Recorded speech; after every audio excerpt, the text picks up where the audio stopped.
Hi guys दोस्तों, good evening साथियों। मेरा नाम रोहित। आप लोग देख रहे हैं target with Rohit YouTube channel. अगर आप लोग इस चैनल पर पहली बार विजिट कर रहे हैं साथी, तो आप लोग सब्सक्राइब और बेल आइकन दबाना बिल्कुल ना भूलिए। बीटीसी फर्स्ट सेमेस्टर के जितने प्रशिक्षु हैं भाई, मैंने आपको पहले ही बताया था। कल मैं एक मैराथन डाला था, आज मैं सुबह एक 1 शॉट वीडियो डाला हूँ। 15 में 15 हूबहू क्वेश्चन पेपर में छपे हुए साथी। आज भी मैं कह रहा हूँ कि डीएलएड प्रथम सेमेस्टर के जितने भी प्रशिक्षु हमारे भाई बहन हैं, उनको मैं कह रहा हूँ साथी कि वो विज्ञान का जो प्रश्न मैं कराने चल रहा हूँ, उसको ज़रूर से ज़रूर देख कर ही परीक्षा हॉल में जाएं। और कल आपको पेपर आज की तरह पूरा क्वेश्चन छपता हुआ नज़र दिखेगा साथी, जो हमारे 1 शॉट वीडियो को और मैराथन को देख के जाएंगे। ठीक है साथियों, मैं आपको इस चीज़ के लिए कल ही बोला था और आज भी बोल रहा हूँ। आज मैं विज्ञान का प्रश्नोत्तरी में कराने चल रहा हूँ। आप लोग इसको बहुत ध्यान से और ध्यानपूर्वक देखिए साथी। ठीक है, चलते हैं आपके अगले पहले क्वेश्चन पर। हम आपको 2016 से कराने चल रहे हैं साथी। आप लोग देखिए बहुत ध्यान से। पहला क्वेश्चन हमारा है साथियों, निम्नलिखित में से उभयचर प्राणी है। उभयचर प्राणी क्या है? इसमें से कौन होंगे साथी? तो कछुआ होंगे। क्या होगा? कछुआ। वैसे जीव जो जल थल दोनों जगह पर रह सकते हैं, उनको क्या बोलते हैं? उभयचर जंतु कहते हैं। मेढक, मगरमच्छ, घड़ियाल, कछुआ, बत्तख, सेलमेंडर, घोंघा आदि। ठीक है, अगला क्वेश्चन है, निम्नलिखित में से कौन सा मछली का अनुकूलन अंग नहीं है? तो कौन सा अनुकूलन अंग नहीं है? धारा रेखित शरीर या जो है मछली का अनुकूलन अंग है, और पंख भी है, गलफड़े हैं, लेकिन फेफड़ा क्या है? इसका नहीं है। आपसे पूछा है क्या? नहीं, तो इसका फेफड़ा ऑप्शन सही हो जाएगा। मतलब डी ऑप्शन इसका आंसर का, इस क्वेश्चन का आंसर डी होगा। ठीक है, इसकी व्याख्या भी थोड़ा देख लीजिए साथियों। इनकी यह आकृति इन्हें जल में तैरने में सहायता करती है। इनका शरीर चिकने सल्कों में से ढका होता है। यह सल्क इन्हें सुरक्षा के साथ साथ तैरने में भी सहायता करते हैं। इसके अलावा इसके पंख व पूंछ चपटी होती हैं, जो इन्हें जल में दिशा परिवर्तन एवं संतुलन बनाए रखने में सहायता करते हैं। इनमें गलफड़े गिल क्लोम होते हैं, जो इन्हें जल में सांस लेने में क्या करते हैं? सहायता करते हैं। ठीक है, चलिए अगला क्वेश्चन साथी देखिए हमारा। अगला क्वेश्चन, निम्नलिखित में से यौगिक हैं। निम्नलिखित में से यौगिक है, यौगिक मतलब कंपाउंड। ठीक है, तो हमारा क्या है? जल क्या है? कंपाउंड है। अब वह शुद्ध पदार्थ जो रासायनिक रूप से 2 या 2 से अधिक तत्वों के एक निश्चित अनुपात में रासायनिक संयोग से बने हैं, यौगिक कहलाते हैं। जैसे क्या है? जैसे जल। ठीक है, सोना, चांदी, तांबा, लोहा, धातु आदि, ये सब क्या है? पीतल, कांसा, गन मेटल आदि मिश्र धातुएं हैं। ठीक है साथी, चलिए अगले क्वेश्चन पर। निम्नलिखित में कौन सी विधि घुलनशील ठोस पदार्थों को द्रव पृथक करना है? इसको बोलते हैं वाष्पीकरण। क्या कहते हैं इसको? वाष्पीकरण। ठीक है, वेपोराइजेशन। द्रव से वाष्प में परिणत होने की प्रक्रिया क्या कहलाती है? वाष्पीकरण कहलाती है। चलिए अगला क्वेश्चन है, किसी वस्तु के तल के क्षेत्रफल का मात्रक क्या है? तो वस्तु के तल के क्षेत्रफल का मात्रक क्या होता है? वर्ग मीटर। क्या होता साथी? वर्ग मीटर होगा इसका ऑप्शन। ठीक है, किसी वस्तु के तल के क्षेत्रफल का मात्रक क्या होगा? वर्ग मीटर। मीटर होगा नहीं, किलोमीटर होगा नहीं, घन मीटर होगा नहीं। हमारा ऑप्शन क्या होगा? हमारा ऑप्शन सी होगा। ठीक है साथी, चलते हैं आपके अगले। घर्षण बल किसे कहते हैं? जब किसी वस्तु की सतह पर किसी अन्य वस्तु की गति कराने का प्रयास किया जाता है, तो यह गति कराया जाता है तो दोनों सतह के बीच एक बल उत्पन्न होता है, जिसे घर्षण बल कहते हैं। यह 3 प्रकार के होते हैं: स्थैतिक घर्षण बल, सर्पिल घर्षण बल और लोटनिक घर्षण बल। घर्षण बल कितने प्रकार के होते हैं? तो 3 प्रकार के होते हैं। ठीक है, 3 प्रकार के आपको बता दिए इसके नाम। चलिए अगले क्वेश्चन, पेड़ पौधों में अलैंगिक प्रजनन विधियों का नाम लिखिए। ठीक है, पेड़ पौधों में अलैंगिक प्रजनन विधियां क्या है? निम्न: खंडा है, मुकुलन है, बीजाणु निर्माण है, कायिक प्रवर्धन है। ठीक है, चलिए पत्तियों का मुख्य कार्य लिखिए। पत्तियों में क्लोरोफिल पाया जाता है, जो प्रकाश संश्लेषण में महत्वपूर्ण भूमिका निभाता है। पत्तियां प्रकाश संश्लेषण की क्रिया द्वारा पौधों के लिए भोजन का निर्माण करती है। पत्तियां प्रकाश संश्लेषण एवं श्वसन के लिए विभिन्न गैसों का आदान प्रदान करती हैं। ठीक है, चलते हैं आपके अगले क्वेश्चन पर। ऊर्ध्वपातन किसे कहते हैं? क्या है ऊर्ध्वपातन किसे कहते हैं? उदाहरण देकर लिखिए। ऊर्ध्वपातन वह प्रक्रिया है जिसमें किसी ठोस पदार्थ को गर्म करने पर सीधे गैस में और ठंडा करने पर फिर से ठोस अवस्था में आ जाता है। इसका उदाहरण क्या है? Ammonium chloride, Kapoor. इसका सबसे मोस्ट इम्पॉर्टेंट, सबसे अच्छा एग्जाम्पल क्या है साथी? तो कपूर होता है। ठीक है, कपूर के बाद आयोडीन होता है, नेपथीन होता है, शुष्क होता है, शुष्क बर्फ। ठीक है, शुष्क बर्फ में CO2 गैस पाई जाती है। ठीक है, चलते हैं आपके अगले क्वेश्चन पर। घूमते हुए लट्टू में किस प्रकार की गति होती है? घूमते हुए लट्टू में कौन सी गति होती है? घूर्णन गति होती है। एक केंद्रीय रेखा में के परितः किसी वस्तु को वृत्तीय गति को क्या कहते हैं? घूर्णन गति कहते हैं। ठीक, चलते हैं आपके अगले क्वेश्चन पर। अगला क्वेश्चन हमारा है, हमारे शरीर में कितनी ज्ञानेंद्रियां पाई जाती हैं? नाम लिखिए। हमारे शरीर में ज्ञानेंद्रियों की संख्या कितनी है? 5 है। इसमें क्या है? पांचों में आँख, कान, जीभ, नाक और त्वचा। क्या है? त्वचा है। ठीक है साथी, आपका यह क्वेश्चन यहीं पर कंप्लीट होता है, इस सेशन का, मतलब इस सत्र का। ठीक है, अगले सत्र पे अगला क्वेश्चन है। देखिए साथियों, मछली में श्वास लेने के लिए कौन सा अंग पाया जाता है? तो मछली में सांस लेने के लिए कौन सा अंग है साथी? तो गलफड़ा है। ठीक है, सांस लेने के लिए क्या होते हैं? गिल्स पाए जाते हैं मछलियों में। अब चलते हैं अगले क्वेश्चन पर। एक गज बराबर होता है, क्या होता है? एक गज बराबर होता है कितने के? 3 फुट के। एक गज में कितने फुट होते हैं? 3 फुट होते हैं। चलिए अगले क्वेश्चन पे चलते हैं। घुलनशील ठोस पदार्थों को द्रव से पृथक करने की विधि है। घुलनशील जो पदार्थ है, ठोस पदार्थ है, उनको द्रव से पृथक करने की विधि क्या कहलाती है? वाष्पन कहलाती है। क्या कहलाती है? वाष्पन। वाष्पन विधि का उपयोग द्रव में घुले ठोस पदार्थों, सॉलिड को पृथक करने के लिए किया जाता है। चलिए, पहलवान को भार उठाने में लगने वाला बल क्या होता है? पेशी बल। क्या होता है?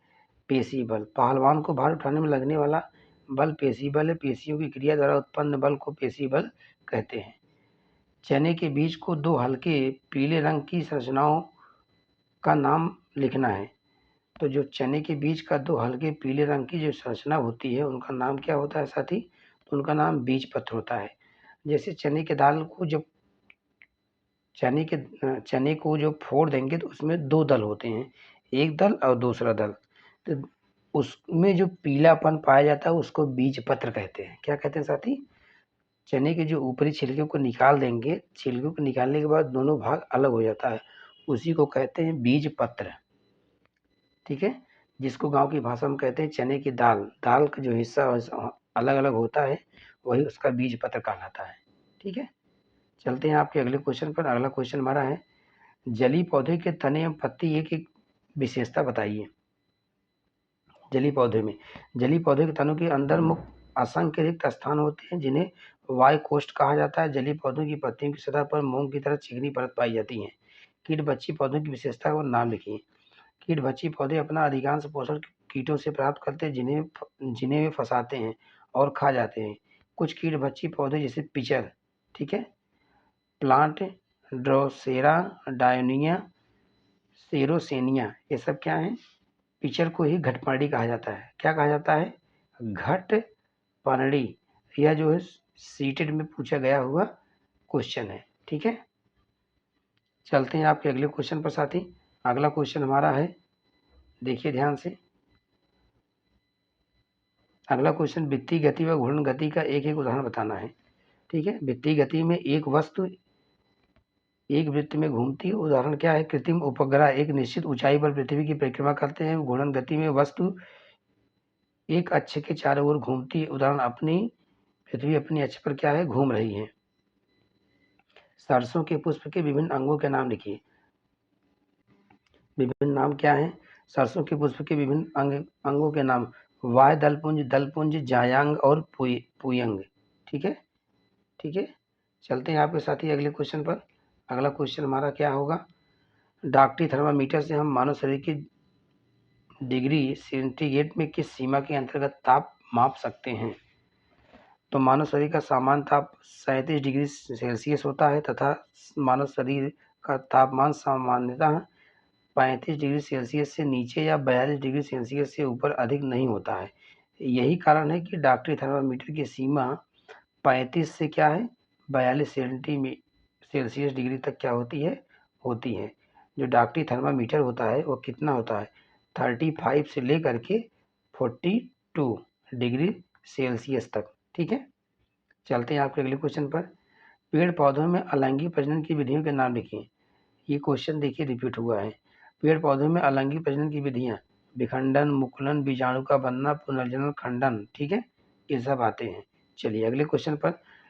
पर्वतीय क्षेत्रों में पाए जाने वाले जंतु एवं पौधों में अनुकूलन हेतु क्या क्या विशेषताएं होती लिखी हैं। जंतु वातावरण के प्रति अनुकूलित होते हैं। पर्वतीय क्षेत्रों में पाए जाने वाले जंतुओं की त्वचा क्या होती है, मोटी होती है, और उससे मोटी त्वचा के ऊपर फर पाए जाते हैं। फर शरीर के तापमान को क्या करते हैं, बनाए रखते हैं। मतलब उनकी जो त्वचा के ऊपर जो है मोटी मोटी परतें पाई जाती हैं, उन्हीं को फर बोलते हैं। वो क्या होते हैं, शरीर के टेम्परेचर को क्या करती हैं, मेंटेन किए रहती हैं। चलिए एग्जाम्पल देखिए। याक का शरीर लंबे बालों से ढका रहता है। पहाड़ी तेंदुओं के शरीर पर फर पाए जाते हैं तथा पैरों में भी फर होते हैं जो इन्हें ठंडक से क्या करते हैं, बचाते हैं। पौधे, पर्वतीय क्षेत्र में पाए जाने वाले वृक्ष सामान्यतः शंक्वाकार होते हैं। इनकी शाखाएं तिरछी होती हैं। इनमें कुछ वृक्षों की पत्तियां सुई के आकार की होती है। इससे वर्षा का जल एवं बर्फ सरलता से नीचे की ओर खिसक जाता है। पर्वतों से इन वृक्षों से अधिक भिन्न आकृति आकार वाले पौधों से मिल जा सकते हैं। पर्वत व जीवित रहने के लिए कुछ अन्य प्रकार के अनुकूलन हो सकता है। ठीक है, चलिए गति किससे कहते हैं, गति के कौन कौन से नियम है लिखिए। गति, समय के साथ वस्तु की स्थिति में परिवर्तन ही गति कहलाता है। उदाहरण, चलता हुआ आदमी, गतिमान वाहन, बहती हुई नदी। गति के नियम, पहला नियम, दूसरा नियम, तीसरा नियम। ठीक है, यह न्यूटन महोदय ने दिया था। ठीक है, गति विषयक नियमों को। तो एक स्थिर पिंड जब तक स्थिर रहेगा तब तक उस पर कोई बाह्य बल नहीं लगाया जाता है। दूसरा, बल द्रव्यमान त्वरण के गुणनफल के बराबर होता है और गति में परिवर्तन लागू के समानुपाती होता है। तीसरा, प्रत्येक क्रिया के लिए समान और विपरीत प्रक्रिया होती है। ठीक है, अमर, बेल, सिंघाड़ा और ऑर्किड में किस किस प्रकार की जड़ें सहारा देने वाली होती हैं और वे किस प्रकार की इससे भिन्न होते हैं। अमरबेल क्या है, एक परजीवी पौधा होता है। अमरबेल जगह जगह अंकुर के समान संरचनाएं होती हैं जिसे चूसकांक कहते हैं, जो पोषक के शरीर में अंदर पहुंचकर खाद्य पदार्थ चूसते हैं। सिंघाड़ा की जड़ प्रकाश संश्लेषी होती है जो पानी के पास घनी और हरी होकर फैलती जाती हैं। ऑर्किड, इसकी जड़ें वायु से लटक कर अपनी स्पंजी सिरों द्वारा जलवाष्प अवशोषित करके पौधों की जलापूर्ति करती हैं। इन्हें वायवी अथवा आर्द्रताग्राही जड़ें कहा जाता है। ठीक है साथी, ये अगला क्वेश्चन देखिए। अगले क्वेश्चन में, दही को मथनी द्वारा तीव्र गति से मथने से प्राप्त मक्खन को पृथक करने की विधि क्या कहलाती है। तो बोलते हैं भैया अपकेंद्रण। क्या कहते हैं, अपकेंद्रण। पत्थर या अन्य भारी वस्तु को एक रस्सी में बांधकर गोल घुमाने की गतिविधि करके बच्चों को कक्षा में अपकेंद्री बल समझाया जा सकता है।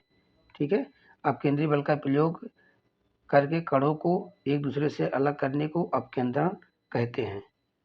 उर्ध्वपातन एक भौतिक रासायनिक प्रक्रिया है जिसमें कोई पदार्थ अपनी ठोस अवस्था से सीधे गैस में परिवर्तित हो जाता है, या इस पूरी प्रक्रिया के दौरान पदार्थ की अवस्था किसी मध्यवर्ती द्रव अवस्था में परिवर्तित नहीं होती है। कपूर का ठोस अवस्था में सीधे वाष्प के रूप में उड़ जाना उर्ध्वपातन का एक उदाहरण होता है।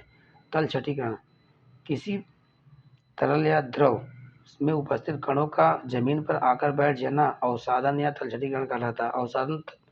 अवसादन तरल में कणों पर लगने वाले गुरुत्व बल या अपकेंद्री बल के कारण होता है। भूविज्ञान में अवसादन को प्रायः अपवर्तन की विपरीत क्रिया माना जाता है। निस्यंदन, वह प्रक्रिया जिसमें तरल या गैसीय तरल पदार्थ में ठोस कणों को एक फिल्टर माध्यम के उपयोग से हटा दिया जाता है जो तरल पदार्थ को गुजरने की अनुमति देता है लेकिन ठोस कणों को बरकरार रखता है, निस्यंदन कहलाता है। ठीक है साथी, चलते हैं आपके अगले क्वेश्चन पर। अगला क्वेश्चन हमारा क्या है, और देखिए सेकंड में, सुषुप्त पौधा कहा जाता है। सुषुप्त पौधा क्या है, जड़ को कहा जाता है। किसको कहा जाता है, जड़ को। ठीक है, जड़ पौधे का वह भाग जो जमीन के अंदर मूलांकर से विकसित होकर प्रवेश करता है, प्रकाश के विपरीत जाता है। जड़ या मूल रूट कहलाता है। जड़ पौधे के लिए मृदा से जल व खनिज लवणों को क्या करती है, ग्रहण करती है। फूल, फूल का अर्थ होता है एक एंजियोस्पर्मस, पौधे का विशेष भाग जो अकेले व समूह में होता है, जिसमें रंगीन पंखुड़ियां या बाह्य दलों का समूह होता है। उसके अंदर वह वे हिस्से होते हैं जो पराग और बीज पैदा करते हैं। पत्ती, पेड़ों पर जो हरे पतले व चपटे भाग दिखाई देते हैं उसे पत्ती कहा जाता है। यह गांठ पर होती है और उसके कक्ष में कली होती है। कच्ची कली बाद में शाखा में विकसित हो जाती है। 1 फुट बराबर होते हैं। 1 फुट में कितने इंच होते हैं? 12 इंच होते हैं। 1 फुट में 12 इंच होते हैं, लेकिन 1 फुट में कितने सेंटीमीटर होते हैं? तो 30.48 सेंटीमीटर होते हैं। ठीक है, चलिए, न्यूटन का गति संबंधी कौन सा नियम क्रिया प्रतिक्रिया का नियम होता है भैया? यह किसका नियम है? तीसरा नियम। ठीक है, चलते हैं आपके अगले क्वेश्चन पर। चलिए अगला क्वेश्चन देखिए। अगला क्वेश्चन हमारा क्या है? सजीव व निर्जीव के बीच की कड़ी किसे कहा जाता है? वायरस को सजीव और निर्जीव के बीच की कड़ी कहा जाता है, क्योंकि जब वायरस सजीव के शरीर में होता है तो उसमें स्वयं का उपापचयी तंत्र क्रिया करने लगता है तथा प्रजनन करने में सक्षम होता है, किंतु वह उपापचयी क्रिया नहीं करता है। अतः इसे सजीव निर्जीव के बीच की कड़ी कहा जाता है। ठीक है, पुष्प के नर अंग का नाम लिखिए। पुष्प के नर अंग को पुंकेसर कहते हैं और यह पौधे के नर युग्मकों के बनने से मदद करता है और पराग कणों में पाया जाता है। पुष्प के मादा अंग को क्या बोलते हैं? अंडज या कार्पेल कहा जाता है। पत्तियों का मुख्य कार्य लिखिए। पत्तियों का मुख्य कार्य क्या है? पत्तियों में क्लोरोफिल पाया जाता है जो प्रकाश संश्लेषण में महत्वपूर्ण भूमिका निभाता है। पत्तियां प्रकाश संश्लेषण एवं श्वसन के लिए विभिन्न कार्य करती हैं। पत्तियां उत्स्वेदन की क्रिया को नियंत्रित करती है। पत्तियां कलिकाओं को सुरक्षा प्रदान करती हैं। ठीक है, चलते हैं आपके अगले क्वेश्चन पर। अगला क्वेश्चन हमारा क्या है साथी? अगला क्वेश्चन है, देखिए ध्यान से। विद्युतीय बल किसे कहते हैं? विद्युतीय बल जो दो आवेशित पिंडों के मध्य लगने वाले आकर्षण या प्रतिकर्षण बल को विद्युतीय बल या विद्युत बल कहा जाता है। इसकी गणना कूलाम के नियम के द्वारा की जाती है। विद्युत बल की गणना किसके नियम से की जाती है? तो कूलाम के नियम के द्वारा की जाती है। चलिए, ऊर्ध्वपातन से आप क्या समझते हैं, क्या तात्पर्य है? कुछ ठोस पदार्थों को गर्म करने पर वे द्रव में परिवर्तित हुए बिना सीधे वाष्प में बदल जाते हैं और वाष्प को पुनः ठंडा करके ठोस में परिवर्तित किया जाता है। इसे ऊर्ध्वपातन कहा जाता है। ठीक है, उदाहरण क्या है इसके? कपूर, आयोडीन, नेपथीन आदि गर्म करने पर वे ऊर्ध्वपातित हो जाते हैं। चलिए, आपका अगला क्वेश्चन है, मछली के जल में रहने के लिए कौन कौन से अनुकूलन अंग सहायक है? मछलियों के जल में रहने के लिए अनुकूलन सहायक अंग गलफड़े। गलफड़े मछलियों के श्वसन अंग है। वे पतले नाजुक ऊतक होते हैं जो पानी में घुली ऑक्सीजन को अवशोषित करते हैं और कार्बन डाइऑक्साइड को छोड़ते हैं। गलफड़े मछली के सिर के किनारों पर स्थित होते हैं तथा उस एक सुरक्षात्मक आवरण से ढके होते हैं। स्ट्रीम लाइनेड बॉडी, जब मछलियां पानी में तैरती हैं तब वो स्ट्रीम लाइनेड बॉडी प्रतिरोध को कम करती हैं। सल्क, मछलियों का शरीर चिकने सल्कों से ढका होता है। इस सल्क मछली को सुरक्षा प्रदान करते हैं, साथ ही उन्हें जल में सुगम गति से क्या होते हैं? सहायक होते हैं। ठीक है, अगला क्वेश्चन हमारा है, आदिश व सदिश राशि में अंतर उदाहरण देकर स्पष्ट कीजिए। आदिश व सदिश राशि में क्या बताना? अंतर। सदिश, जिन भौतिक राशियों को व्यक्त करने के लिए परिमाण दिशा दोनों की आवश्यकता होती है उन्हें सदिश राशियां कहा जाता है। जैसे क्या है? वेग, क्या है? वेग, संवेग, बल, विस्थापन, कोणीय वेग, कोणीय संवेग, रेखीय संवेग। ठीक है, अब आपको एक ट्रिक बता रहे हैं। ट्रिक देखिए, समझिए ध्यान से।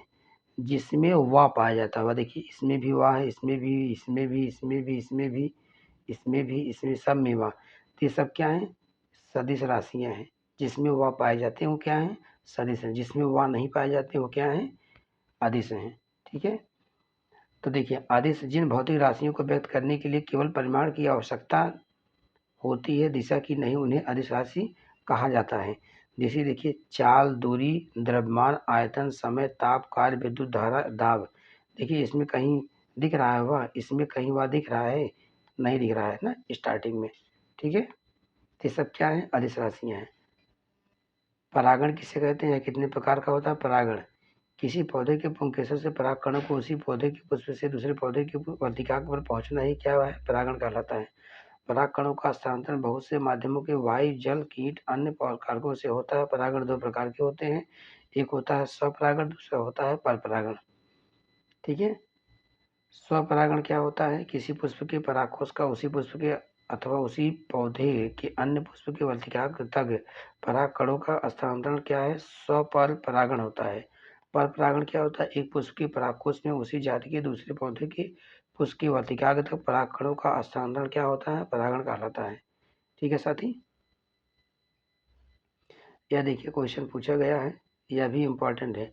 एक बर्तन की धारिता 12 लीटर, इसकी धारिता घन मीटर में ज्ञात कीजिए।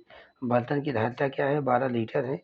1 लीटर बराबर 1000 सेंटीमीटर क्यूब होगा। 12 गुणे 1000 घन सेंटीमीटर, तो 12,000 घन सेंटीमीटर। 12,000 घन सेंटीमीटर को 1000 क्यूब से क्या करेंगे? भाग कर देंगे। ठीक है, तो आएगा हमारा क्या साथी?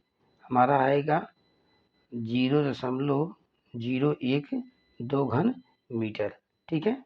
संवेग संरक्षण का नियम। संवेग संरक्षण का नियम, यदि किसी वस्तु पर कोई बल आरोपित न किया जाए और उसके संवेग में कोई परिवर्तन नहीं होगा तो इसे ही क्या संवेग का नियम कहते हैं। यदि किसी वस्तु पर लगने वाला बल क्या है? एफ है, तो एफ बराबर dp अपान dt। एफ बराबर 0, dp अपान dt बराबर 0, dp बराबर कांस्टेंट, तो पी आई बराबर पी एफ के, एम1 v1 बराबर m2 v2 के। उदाहरण, बंदूक की गोली का निकलना, ये क्या है? संवेग के नियम पर आधारित होता है। अगला क्वेश्चन देखिए, फल से मतलब फल का पेड़ से गिरना किसका उदाहरण है? तो गुरुत्व बल का उदाहरण है। ठीक है साथी, गुरुत्व बल के कारण जो है फल क्या होता है? नीचे गिरता है। ठीक है। बालू और लोहे की छीलन को पृथक किया जाता है। बालू और लोहे को छीलन को पृथक किया जाता है तो चुंबकीय पृथक्करण की विधि के द्वारा। बी ऑप्शन हमारा क्या होगा? सही होगा। ठीक है साथी, चलते हैं अगले क्वेश्चन। पत्ती द्वारा जनन होता है तो किस में होता है? अजूबा में। पत्तियों द्वारा जनन होता है अजूबा में।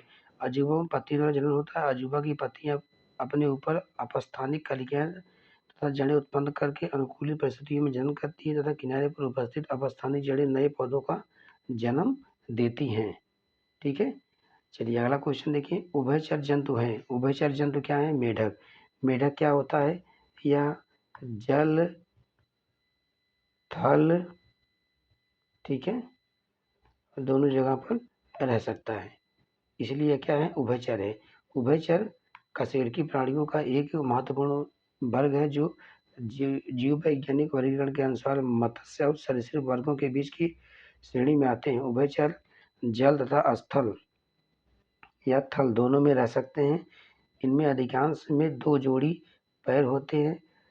शरीर सिर तथा धड़ में विभाजित होता है, जैसे मेढक, मगरमच्छ, केंचुआ आदि, जबकि मछली, जलचर, चिड़िया, नभचर, कुत्ता थलचर के अंतर्गत आते हैं। ठीक है। अगला क्वेश्चन हमारा क्या है साथी? द्रव्यमान क्या है? द्रव्यमान का मानक मात्रक क्या है? तो द्रव्यमान का मानक मात्रक क्या है? किलोग्राम है। द्रव्यमान का ऐसा ही मात्रक किलोग्राम होता है, अन्य मात्रक ग्राम और मिलीग्राम है, जबकि बड़ा द्रव्यमान क्विंटल और मीट्रिक टन में मापा जाता है। 1 क्विंटल बराबर 100 केजी के। ठीक है। अगला क्वेश्चन है, पुष्प के मादा अंग का नाम लिखिए। पुष्प के मादा अंग के नाम को स्त्री केसर कहते हैं। स्त्री केसर वर्तिकाग्र, वर्तिका और अंडाशय में होते हैं। ठीक है। चलिए अगला क्वेश्चन देखिए, शाकाहारी तथा मांसाहारी जंतुओं के दो नाम लिखिए। शाकाहारी वे जीव जो केवल वनस्पति और पौधे खाते हैं, शाकाहारी जीव कहलाते हैं, जैसे गाय, तोता, खरगोश। मांसाहारी वे जीव जो केवल मांस खाते हैं, मांसाहारी जीव कहलाते हैं, जैसे बाज, चीता, शेर, सील, लोमड़ी, ये सब क्या है? मांसाहारी हैं। अगला क्वेश्चन है, घर्षण बल क्या है? घर्षण बल किसे कहते हैं? जो दो संपर्क बलों के बीच सापेक्षिक गति का विरोध करने वाले बल को क्या कहते हैं? घर्षण बल। घर्षण बल 2 प्रकार के होते हैं, स्थैतिक घर्षण बल एवं गतिक घर्षण। स्थैतिक घर्षण बल 2 पिंडों के संपर्क पृष्ठ की समांतर दिशा में लगता है, जबकि गतिक घर्षण बल गति की दिशा के पर निर्भर नहीं करती है। ठीक है। पदार्थ की कितनी अवस्थाएं होती है? तो इनकी कितनी अवस्थाएं होती हैं? इनकी 3 अवस्थाएं होती हैं, ठोस, द्रव और क्या होती है? गैस। ठीक है। पदार्थ की 3 अवस्थाएं ठोस, द्रव, गैस होती हैं। ठीक है। अगला क्वेश्चन, जरायुज और अंडायुज में क्या अंतर होता है? जरायुज ऐसे जंतु जो सीधे ही शिशुओं को जन्म देते हैं, उसे बोलते हैं जरायुज कहते हैं।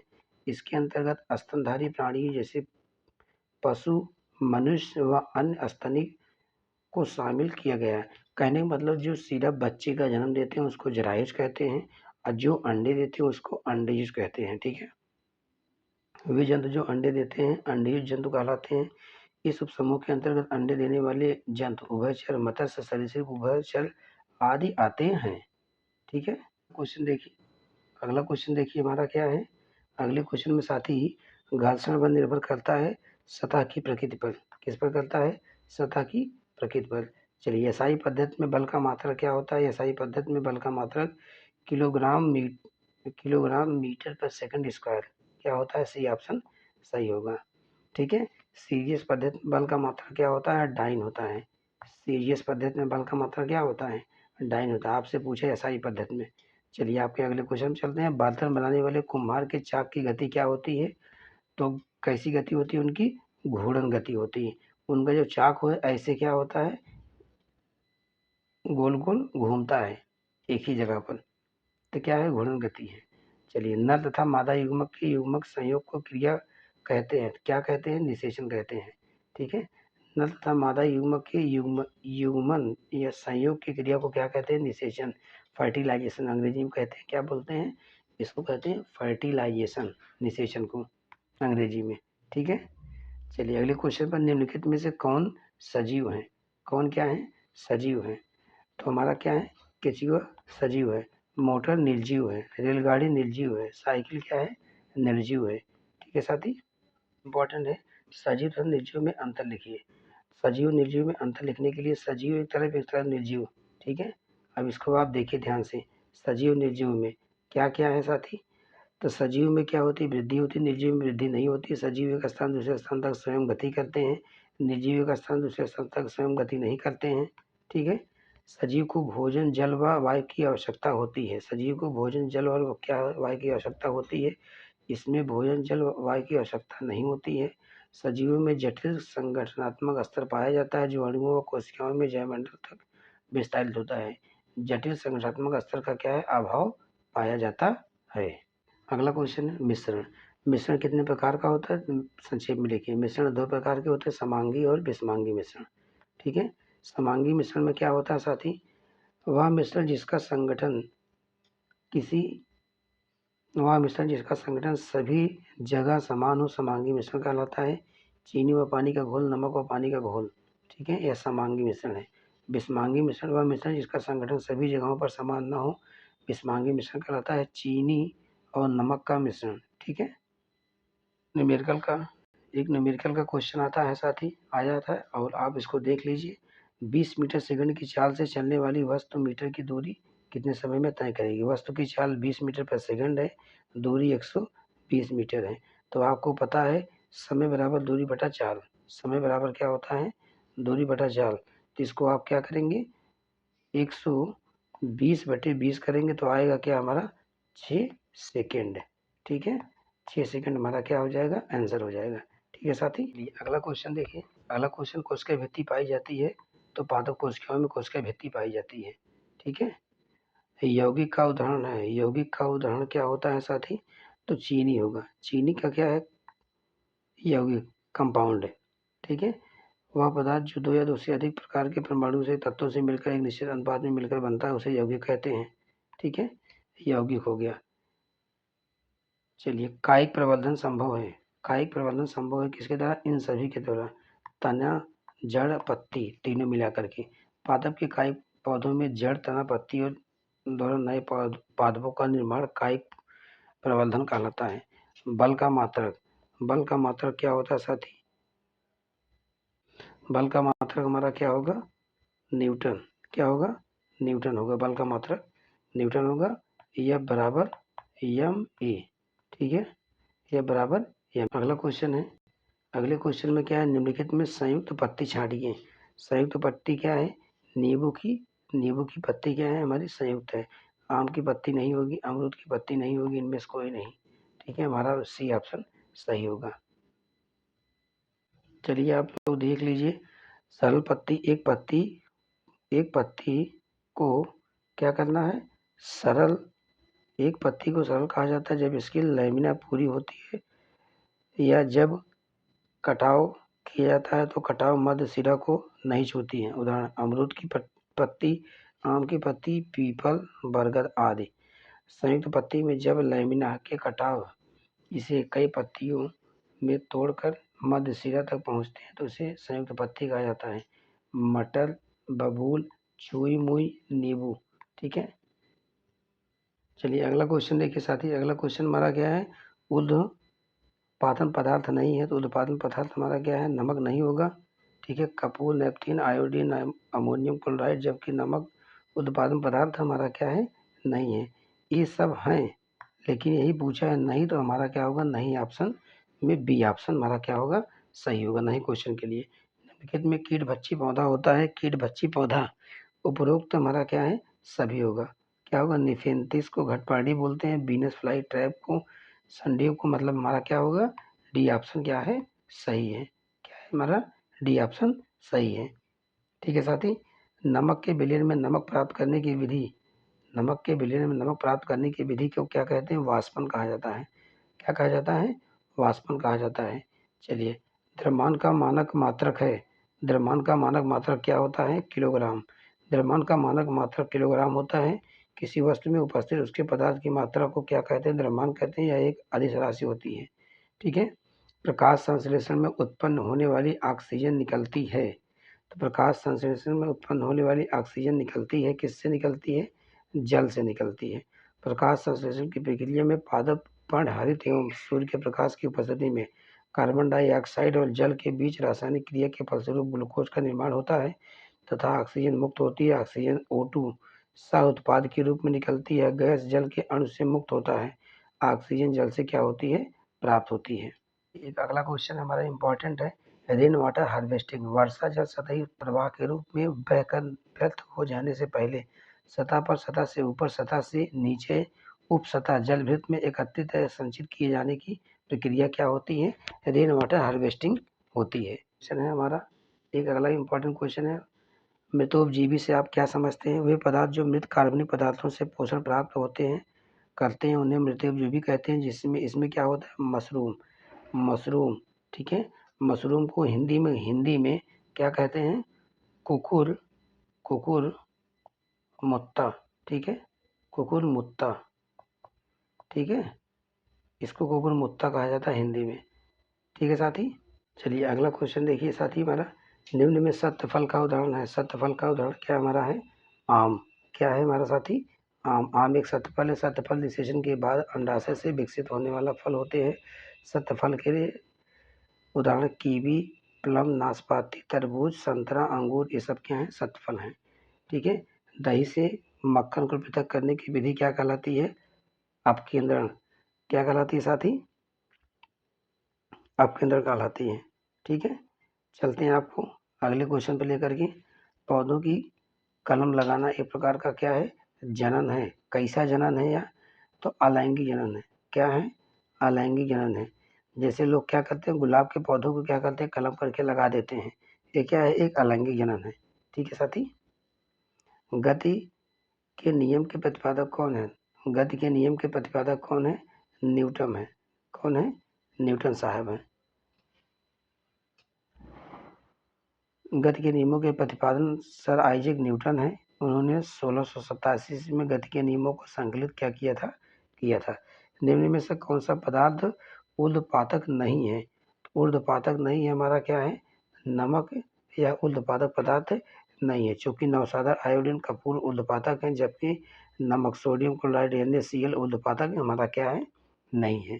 ठीक है, अगला क्वेश्चन हमारा है जड़त्व का नियम, लॉ ऑफ इनर्शिया। जड़त्व का नियम को लॉ ऑफ इनर्शिया कहा जाता है अंग्रेजी में। जड़त्व का नियम चूंकि भौतिक में यह सिद्धांत है कि यदि कोई पिंड स्थिर है तो या सीधी रेखा में स्थिर है, गति में घूम रहा है तो वह स्थिर अवस्था में ही रहेगा, या सीधी रेखा में है तो स्थिर गति में घूमता रहेगा जब तक कि उस पर कोई वायु बल न लगाया जाए। ठीक है, न्यूटन के जो बल का नियम है वही बल का नियम को लॉ ऑफ इनर्शिया कहा जाता है। ठीक है, तो यदि कोई वस्तु विरामावस्था से गति अवस्था से विरामावस्था में जब तक कोई उस पर वायु बल न लगाया जाए उसी को कहा जाता है जड़त्व का नियम में लॉ ऑफ इनर्शिया। ठीक है, आपकी क्लास साथी यहीं तक कंप्लीट होती है। आप लोग जैसे आज हमारे वन शॉट वीडियो को और मैराथन को देख करके गए थे, पूरा क्वेश्चन हूबहू मिला है साथी। वैसे ही आप इसको देख करके एक बार बहुत ध्यान से देख करके, ध्यान केंद्रित करके आप इस वीडियो को देख कर जाइएगा साथी। कल हूबहू पेपर में आपको, पेपर आपके हाथ में आया नहीं कि आपको क्वेश्चन छपता हुआ नहीं दिखेगा। ठीक है साथी, आज की क्लास यहीं तक। बहुत बहुत धन्यवाद। All the best. जय हिंद, जय भारत। कल के लिए आपको अग्रिम ढेर सारी शुभकामनाएं। बहुत ही तन्मयता के साथ आप लोग अपनी परीक्षा दीजिए, नहीं तो साथियों बहुत से बच्चों का बैक लगता है। ठीक है साथी, धन्यवाद।